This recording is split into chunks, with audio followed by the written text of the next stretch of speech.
In this video, I'll be showing you how you can change your language in your Chase application on mobile phone.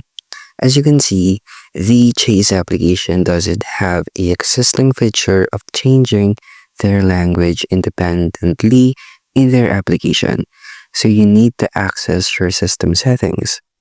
Now, I want you to head into your settings on your mobile phone and then search for language or change your language. Well, for me, this is the option for changing my language. So click the search here and then select the language. Now click the use system language, and here you have the options to choose the language that you want to use for your system.